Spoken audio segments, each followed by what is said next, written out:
Men convicted in a terrorism sting more than a decade ago. Police arrested the men last night as they were allegedly planting what they thought were real bombs outside a Jewish temple. A federal judge ordering the release of Anta Williams, David Williams, and Laguerre Payne, three of the men known as the Newburgh Four, arrested for a plot to blow up synagogues in New York City and shoot down National Guard planes in upstate New York. The suspects allegedly conducted surveillance and took photos of possible targets. In a scathing decision, U.S. District Judge Colleen McMahon accusing FBI agents of trying to arrest petty criminals by radicalizing the men to participate in a plot she called an FBI-orchestrated conspiracy.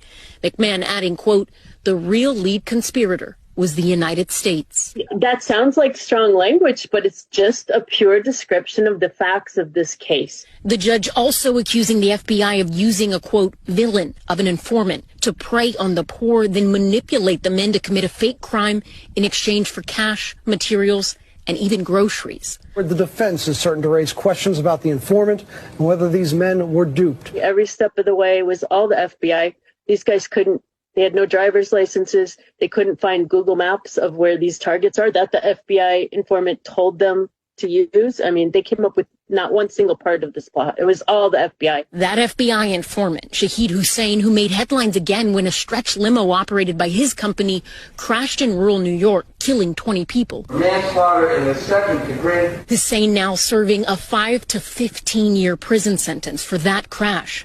We have not heard back from his lawyers. The FBI says this man, James Cromedy, was the alleged ringleader. In the Newburgh case, the federal judge who granted the release also accusing Hussein of recruiting James Cromedy, who was believed to be the ringleader of the terror plot. We think that both Mr. Cromedy and the others, number one, never should have been arrested, never should have been convicted by a jury.